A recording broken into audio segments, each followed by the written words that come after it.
Hi, I'm Paul Griffin. And I'm Liana Jellin. And here are tonight's top stories. Up first in U of R history, a Korean exchange student initiates conversation with a Caucasian student.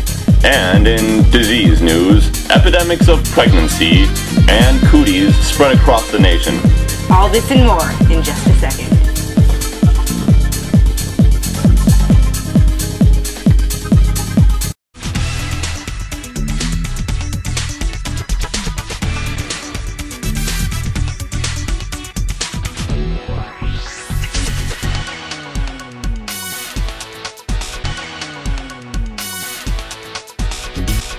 And now it's time for your URTV Action News! At an unspecified time earlier this week, a Korean student allegedly made conversation with a Caucasian man. This type of Korean, non-Korean interaction is unprecedented in daily campus life. Said Greg Phillips, white boy, "I don't know what happened. We were sitting in bio, and she just asked me for a pencil. Out of nowhere." Phillips continued, "It's never happened to me before, so I just kind of stared at her with my head tilted for like a minute before she just walked away." The new interaction shows huge promise in the area of interracial relations on River campus. Most of the time, Koreans only hang out with Koreans, talking in Korean, and wearing stylish clothes and painfully cute handbags they stole from Japan. When asked for a comment, some random Korean kid pretended he didn't understand and began mocking the reporter in his foreign tongue. Back to you, Greg. Thanks, Liana. In international news, URTV reporters ventured down under to Australia to get the inside scoop on the dingo who allegedly ate a woman's baby almost 30 years ago. "I'm not saying I did it, but if I did do it, this is how the baby would have tasted," said Elmo, the very aged dingo. He plans to write a book about how he took the child, why there were baked bean stains, and what he would do differently next time. With the help of a translator, Elmo says that some babies taste like snakes, while others taste like poop. You have to get them when they're really tender. Elmo says that he gets his inspiration from O.J. Simpson, who personifies someone comfortable with getting away with murder. Now to Derek with camel news. "Camels are extinct," shouted renowned camel scientist John Epson at the 2000 Worldwide Camel Convention last Friday. Epson then stormed onto the stage, pushing aside camel enthusiasts and burly policemen on his way up. He had this to say about the extinction of everyone's favorite humped beast. "My fellow CamelCon attendees, I have grave news for you all. As of 8 o'clock this morning, every single camel on Earth is now dead. They've been poached into extinction. As we all know, a camel's diet consists solely of sand, because it's not like there's much else to eat in the desert. The sand they ingest is then melted into glass through the intense heat of the sun.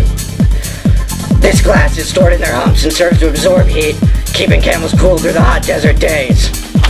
Every year, a small percentage of camels are farmed and humanely slaughtered. This is where glass comes from. Unfortunately, in the last 5 years, camel poaching has increased tenfold. The poachers kill the camels purely for their glass, crudely cutting off their humps with increasingly dull pocket knives. Today, as I snacked on a rather excellent sandwich, I watched the last camel, kept in captivity, die. A poacher jumped to the zoo's fence and killed it in plain sight of a class of 5th graders. The kids thought it was really cool. Wow, thanks, Derek. And now to Marley with mascot news. The University of Rochester has recently announced that the final votes have been counted and the new mascot has been chosen. This new mascot will replace Herbie, our former favorite Yellow Jacket. In the midst of all the hullabaloo of the U of R trying to step it up and act like we're a real school and not a giant summer camp, reason for his resignation was never questioned. URTV, in an exclusive interview, found the shocking truth behind Herbie's termination. It is a tale of sex, lies, and a young V's struggle to be himself. Herbie, tell us why you have given up your position.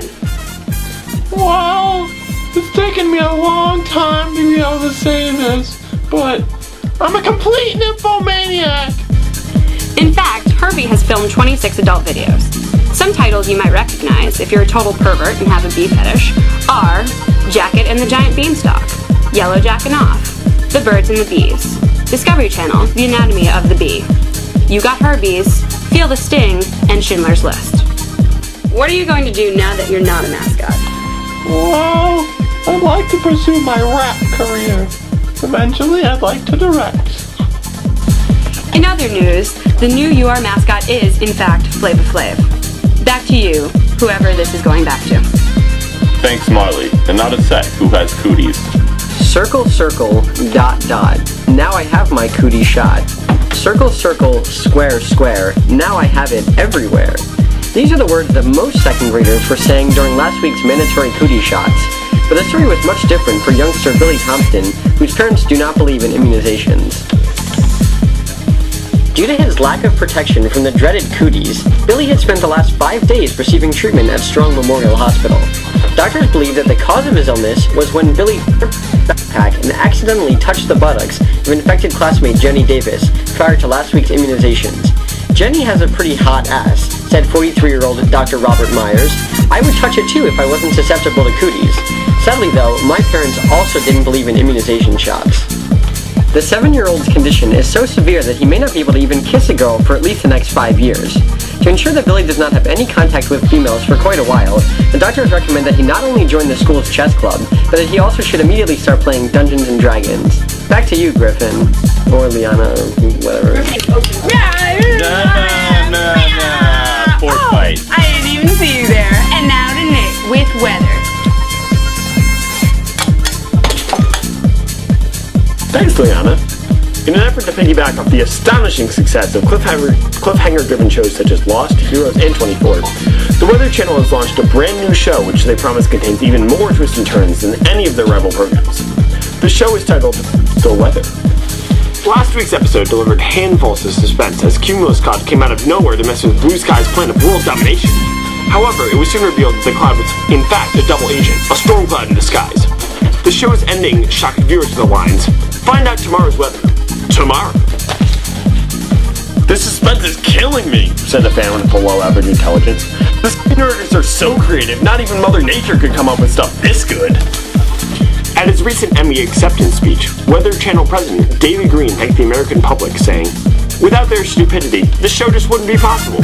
Back to you, Griffin and or Liana. Thanks, Nick. And not Oren. Awkward. Hello, and welcome to week 2 of Awkward Moments.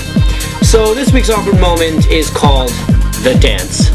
It's, you're walking in, you're walking out of a building, someone's walking into a building, you see each other maybe, 10 feet away, you're getting closer and closer, and you've made eye contact, and then you don't make eye contact, and then you make eye contact, and then you don't make eye contact. You're slowly walking closer and closer, until you're face to face, and there's nowhere to go, it's like a magnet. And he goes one way, you go that way. And he goes the other way, and you go that way. And then it's back and forth, and back and forth. And you can't get away. And finally, one of you just stops moving. And then the other one passes.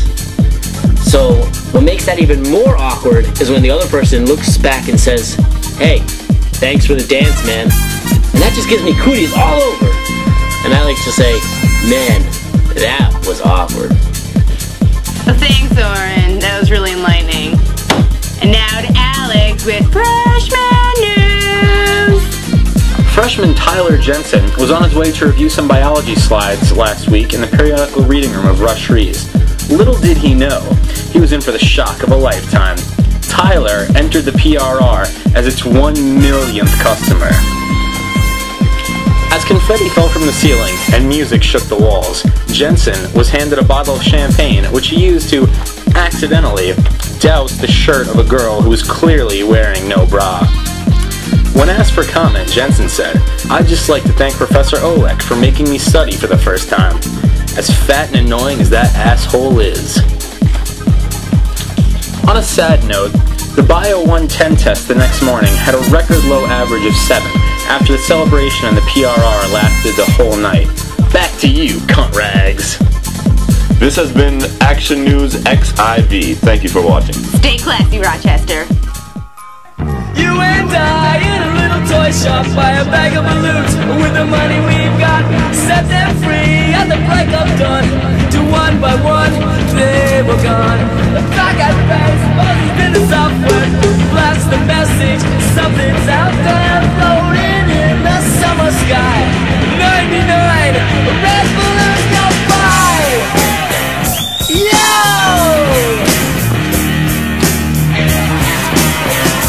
Do it!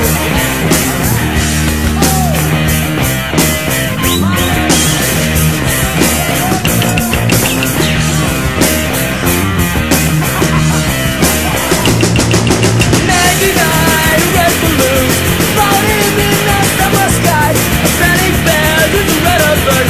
The self-wishes from somewhere else. The war machine springs to life, opens up one eagle eye. The Vulcan sitting in the sky.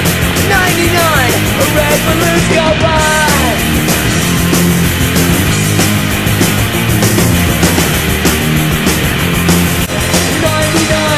Red balloons go by.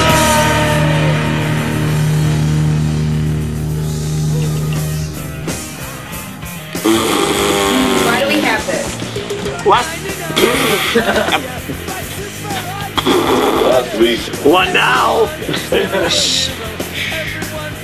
You finished? You finished? Yes. Are you done? Shut the fuck up. I've heard a barrel bitch. Okay, guys, seriously, shut up now. Thanks. Do you like that they know this? Nice. Yes. Look at my huge chew nose. Oh, that was really awkward. Alright. Whoa, shit. Like, sorry. Did you right in the